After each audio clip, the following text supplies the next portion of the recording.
Welcome to Ready, Set, Rise, the ultimate podcast made for martial artists by martial artists, with your hosts, Aaron Hensley and Cameron Smith.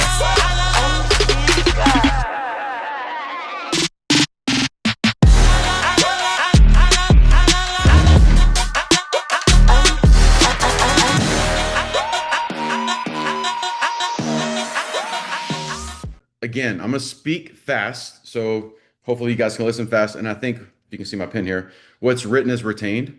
So I tend to, when I go through things right now, like when I'm listening to someone coaching with me, I take notes as I go.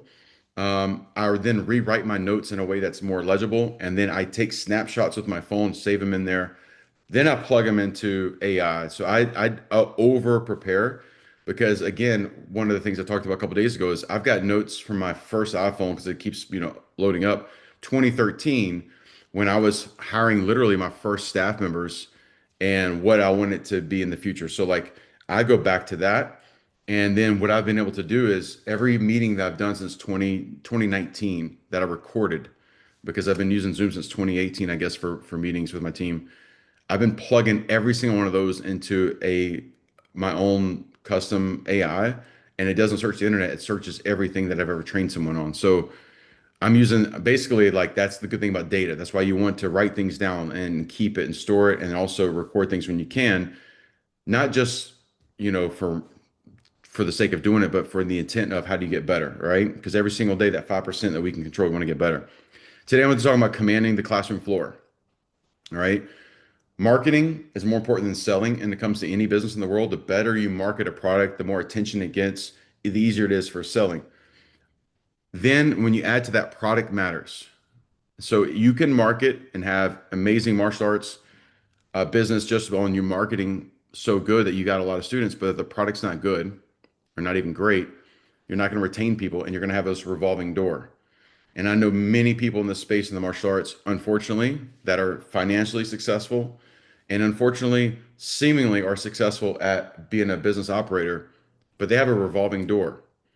50 to 75% of their student bodies are replaced every year. And if you want a humbling experience, look at your student count at the beginning of January of 2023.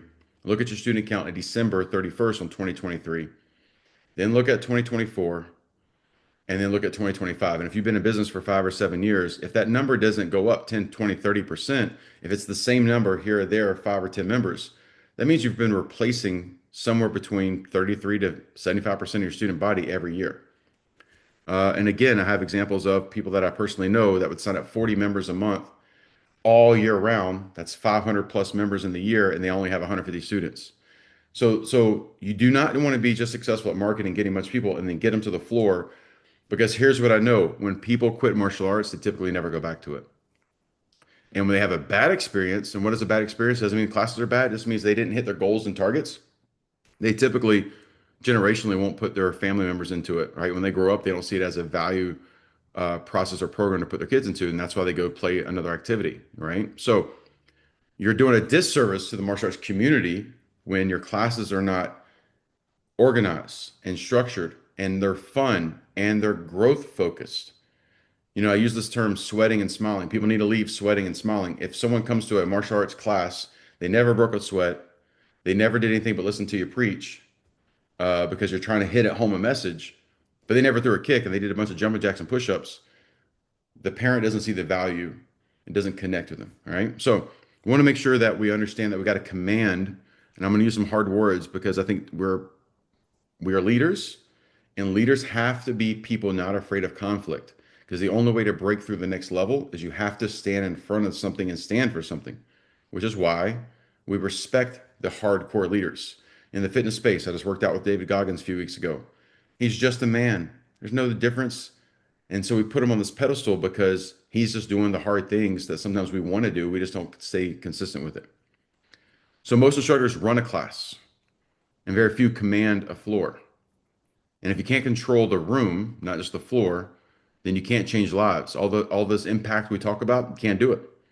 Okay. And you definitely can't scale, meaning not just your business model, yourself, your leadership ability can't grow.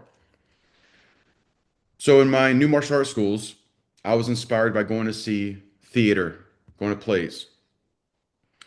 And one that I plan on seeing recently, actually, it's in Vegas right now. I'm not sure if that's something your daughter would be into, but Hamilton is here in town. It's one of my favorites that I've seen. I've seen it at Broadway. I've seen the traveling show as well, and I resonate with the story. And I love history in general, and it's one that I've taken people to, bought tickets for, and it always kind of excites me and motivates me with the storytelling behind it. And I got inspired by going to theater, and I'm like, this is what a martial arts classroom floor actually is. It's a stage. And the way I view this is the stage, when you go watch a play or a theater of any kind, the room where people are sitting to watch is dark. You can hardly see anything because you're not the show. The show is on the stage. And so the way I see that and the way we're building a martial arts school is we're intentionally lighting the facility where the stage, the mat, is what's most important. Who's on the floor is more important than the people sitting in the audience. The people sitting there, they're paying, they're bringing their kids, but that kid is really the show, and so is the instructor. And so it's a stage and not a playground. And sometimes we are too lax on how we respect that stage. Every class is a performance. If you go see a show at a theater and they do two shows on a Saturday, they do a matinee and then they do an evening show. You might pay less for the matinee, probably not nowadays, but you don't get a weaker show. They're bringing their A game all the time. And so you don't want to teach your 4 o'clock class different than you teach your 7 o'clock class, because your 4 o'clock class has 4 kids and you've got 27 and you're all pumped up for the big one. They're paying the same mostly. Okay. Unless you have matinee pricing, some schools actually do that. But when I go back to commanding, is this stage where you step onto that arena and you are the headline, co-headlining with the student? And do you treat it like a playground, or is it a stage where people are there to see and feel and experience every single time, and you don't take a class off? You don't treat the 4 o'clock 4 kids different than the 7 o'clock 27 kids. Does every class have a tempo? And are you setting it, or are you letting music set it? Are you letting parents dictate to you? And students and parents both feed off of your energy, tone, and your body language. Walk in like it's showtime. I know when I was going to compete, there's this time period of when you're kind of cool, you're normal, and then it's getting closer to competition time. The heart's getting up a little bit, maybe your throat's tightened up a little bit, but you might speak differently, right? People are, are you ready, excited, nervous, anxious? Like, why are you asking somebody if they're nervous? Of course, we're all anxious and nervous, right? Why are you asking? By the way, you ask an 8-year-old kid, instructors, to your students, hey, are you anxious? Are you nervous? They don't even know what those words are, and all of a sudden they're like, yeah, I guess I am. You have some anxiety? I guess I do, because you planted a seed, right? So words matter. So let's think about how we rephrase this. But all of a sudden I'm getting ready to compete, and this natural energy is starting to flow. And all it means is, man, I care about what I'm about to do. My body's starting to prepare for what I'm about to do. It's taking it serious. What's really weird, Nick and I could like go do a weapons battle back and forth. Okay.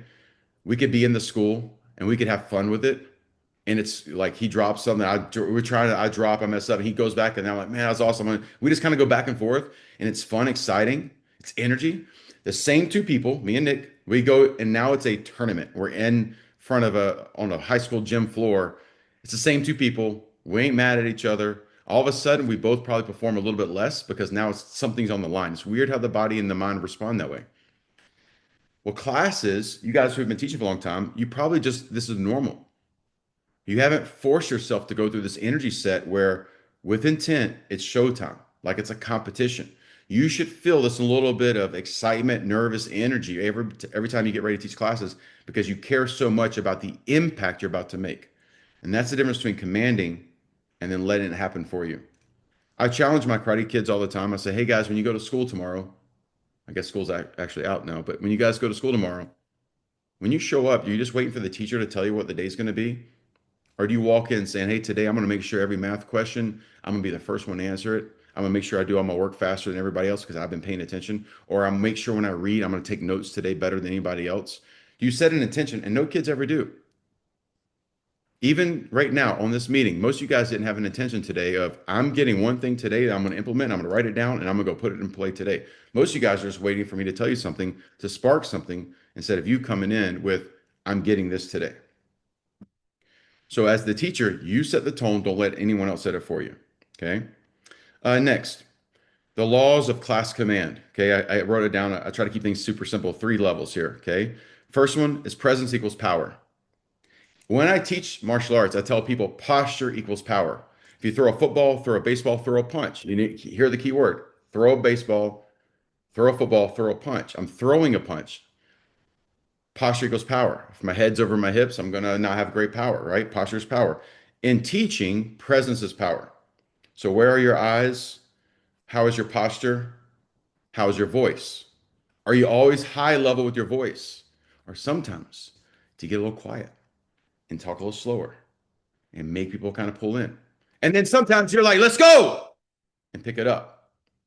Your voice is a weapon to be used to connect with people. Okay. Remember, music is not the energy, you're the energy. You should not need music to be your energy. Okay.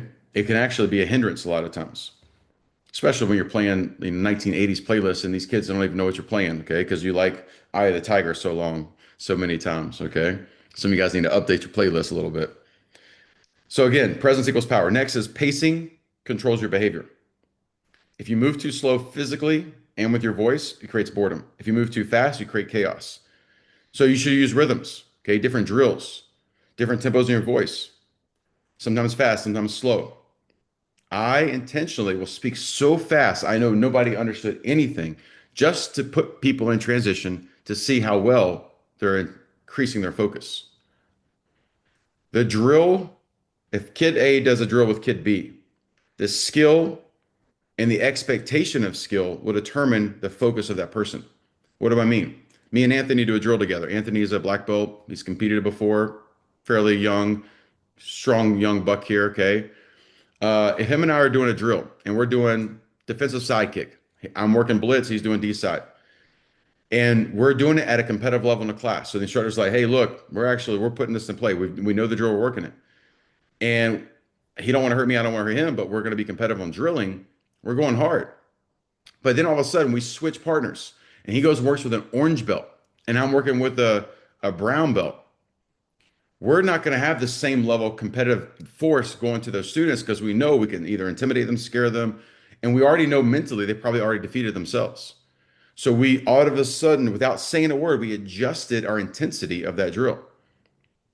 So when I'm teaching classes, sometimes you have to force people to put them in some kind of transitional period to see actually where are they with understanding your voice, your tempo, going slow, going fast.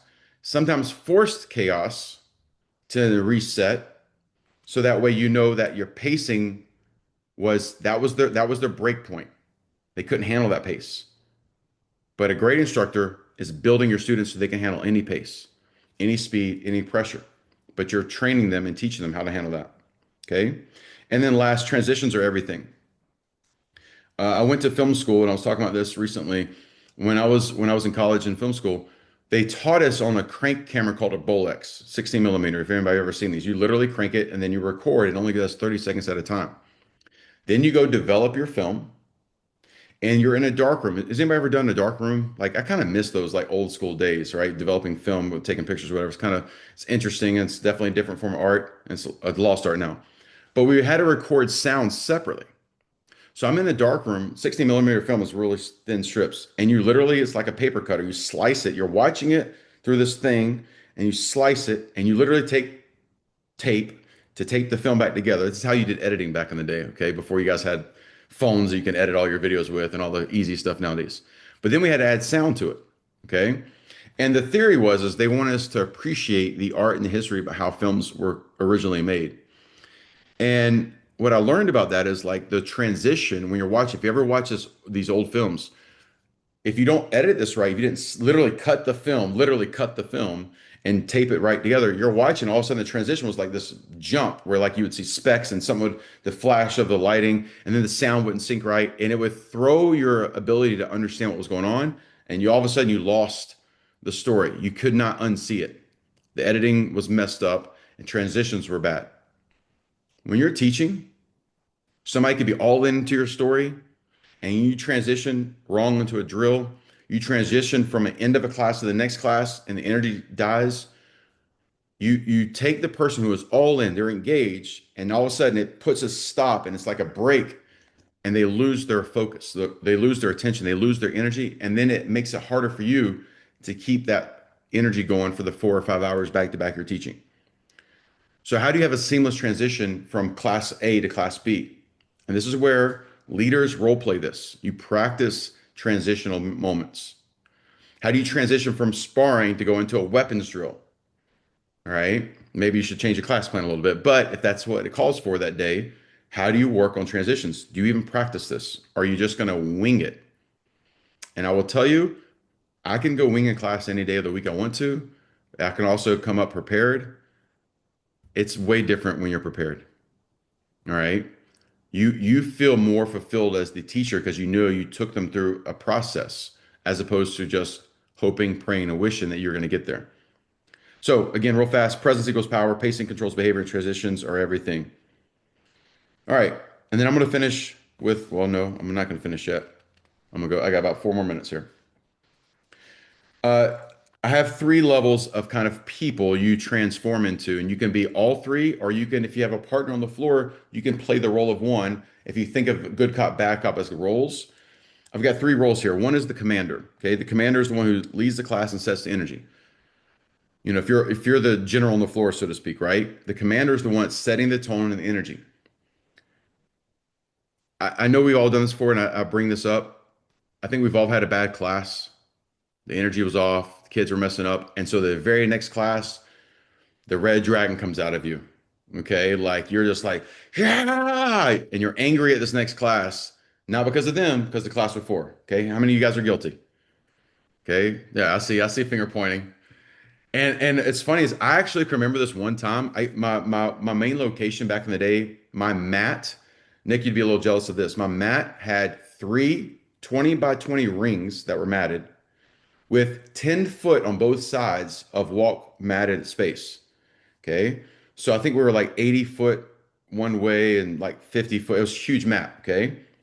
My average class would be 65 to 70 kids. Massive class back to back to back. Okay. Um, And I remember this one class, I'm teaching class, a bunch of kids on the floor, and they were just horrible sucking. And the next class was the older kids.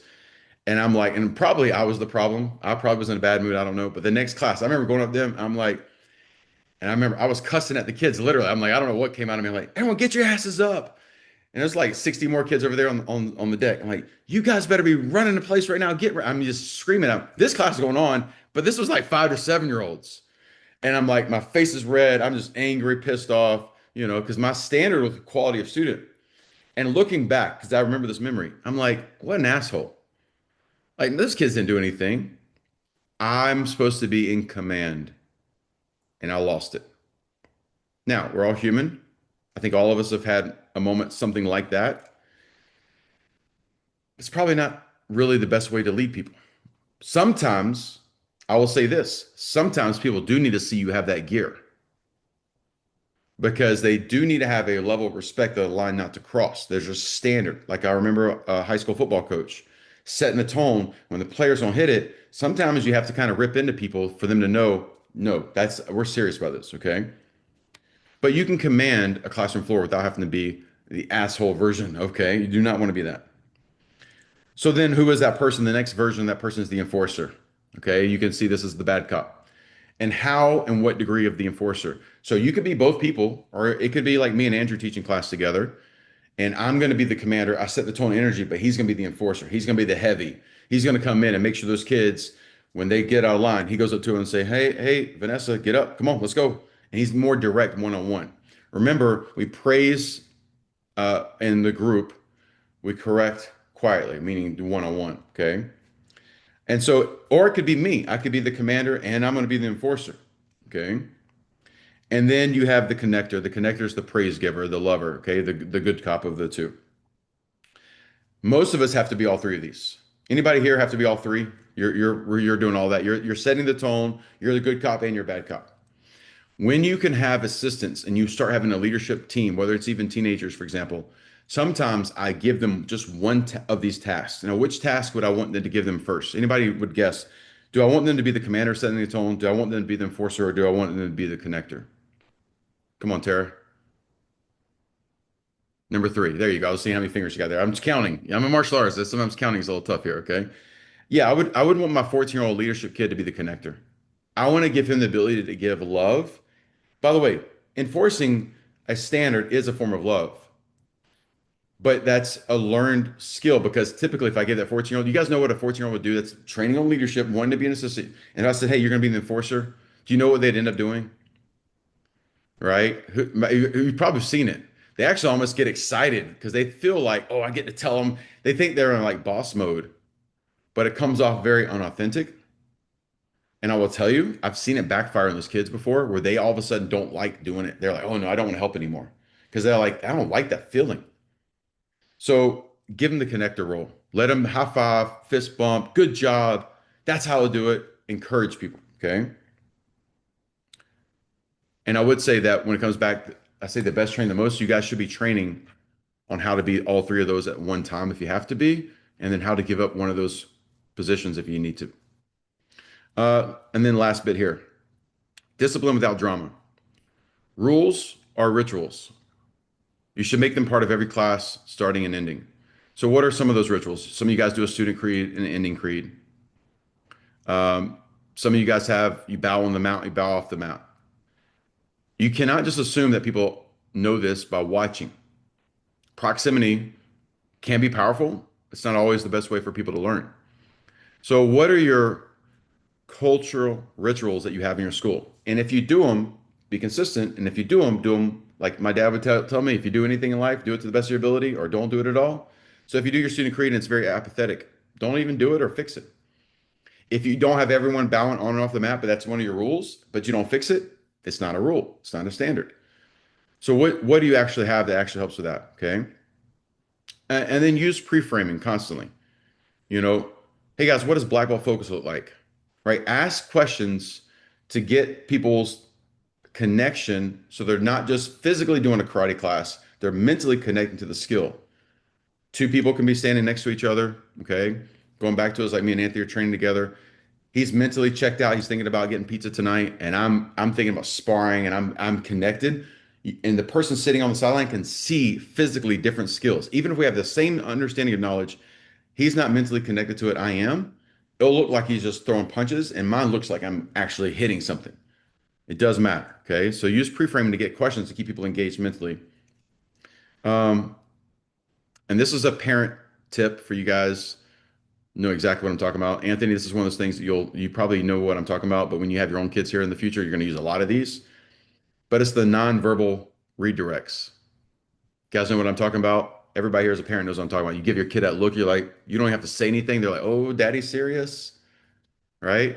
How many of you guys use those already? Where you just the kids know your look or your certain tones. They're like, oh, like mom.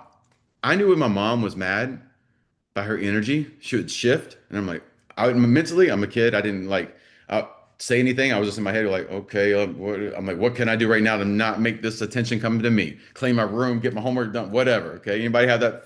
Like, oh no, what do I got to do? Your students should know what your nonverbal things are. Okay, like that look, you stare at them, a walk maybe. Okay, and that's a good thing because a way we show respect to the people who are mentors or teachers is we take things very serious and we start learning how they teach us. Okay. And then this is what I'm going to finish with, and I'll let you guys have some questions. Okay. Your floor management is a way of having brand control. Remember, I said marketing is the best tool to have in any business. It's better than selling because if you market really well, the product doesn't have to be good for it to sell. It just has to get enough attention, and volume will be variance.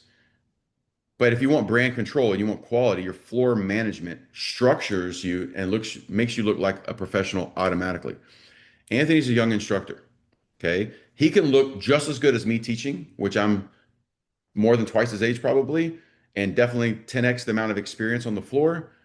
He can look just as professional as me if he just has certain platforms of management. He has those nonverbal cues, he has command, he has presence, he has pace, right? If he does these things, he would look just as professional as I would, which would be the goal. Okay. And so you need to standardize how you intro and exit your rituals. What do you do to start a class and end a class? Not to the point that you're disengaged and not present with it, but there's a presence of how the school functions and operates. There's a pacing deep into that.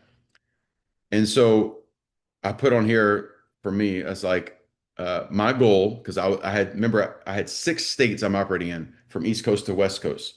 And so I put on here for me, this for me is like I want to standardize my intro, exit, my floor layout, my command presence, my instructor postures, so I can have it repeatable from Atlanta to Albuquerque. If my school in Atlanta operates the same as Albuquerque as far as pacing and control, now the personality of that instructor at each location can shine. It can add an enhancement instead of be a crutch. And so how do we know if we're doing a good job? Is we have what's called the engagement loop. After this call, I could call Terry and ask her questions like, hey, what'd you get from that? And we can have a feedback loop. What is your feedback loop when it comes to martial arts class? Anybody have a guess if you know what your feedback loop is? Anybody have a guess? Come on, Nick. I imagine you got to test them on something every class. Okay, you can test them. And I tell people I fail every kid if I can in every class at once, if I can. What does that mean? I have to have something that's tough, but stay with me, Nick. Or upgrades, if they're upgrading. If they're upgrading, we're getting closer to the number one thing. Those are correct. Attendance? Bam. Bell test? No. Attendance. When people don't come for 3 weeks, that's basically what? They quit. Because now they mentally feel behind. How many guys miss 3 weeks of the gym, maybe during holiday season? When you go back, it's like, anybody? I miss 1 week because at my age, guys, I'm telling you, like my young Anthony's and Andrews on here, you guys can miss 3 weeks. You probably don't miss much. I miss 3 weeks. I might as well just like retire from life or something, okay? Because of the pain point of getting your body refired up when you're getting older. I don't want to miss a day, not because I'm worried about my shape of my physical body. I just don't want to restart that engine. I just hate that cycle of rebuilding. A kid that mentally feels behind. Now he's struggling here. Mental health's a real thing, guys, and it does happen young. And a kid won't communicate what they're feeling because they don't know how to.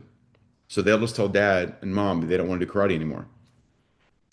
And so how do we know if our classes are engaging, exciting, people are leaving sweating and smiling as we look at our attendance? So then my question then is, how well are we tracking attendance? How well are we incentivizing mom? Mom's sitting on the couch. She's about to watch a TV show. Oh man, it's time for karate class. Or maybe the kid's on his device. Hey, Jackson, it's time for karate. Oh, and this pain point at home. All right, fine, we won't go today. All right, that was Tuesday, missed Tuesday. Their next class is Thursday. Thursday, it's like, oh man, we got the awards show for school and it's got graduation. Oh, we're gonna miss today. Now they've missed a full week. It's starting to happen already, guys. Now, once you miss a week, it's easier to miss 2 weeks. Guess what? It's easier never to come back again. How are you incentivizing mom for you to be more important than Netflix or cooking dinner or dealing with some problem at home? Do you have an incentive? How do you have absent alerts? How focused and serious are you? The gym I go to has about 10,000 members at the gym. They don't know if I show up and they don't care. But if I had a personal trainer that I'm paying $150 an hour to and I don't show up, he knows I'm probably going to eventually quit. He's like, Aaron, where you at? Get your ass over here. Let's roll. Accountability. You pay more for accountability. Your private lessons that are paying you a high premium, if they don't show up, like Nick, how many private lessons you do a week? 5, 10? How many are you doing a week? 10? If 4 of those don't show more, okay, great. If 4 of those don't show up, you don't worry about it. You probably call them. They actually probably tell you ahead of time if they're not showing up, right? Because there's a relationship. If they didn't show up for 3 of their lessons, there's probably a freaking, like something's wrong, right? But a normal class. So I'm telling you, your feedback loop right now, attendance, I put on here, it's not data, it's a signal. Okay. It's that flashing light on your car telling you, ding, ding, ding, pay attention to me. And so when you're able to respond in real time, not past, your retention can be better and you have better feedback of how well your classes are going. All right.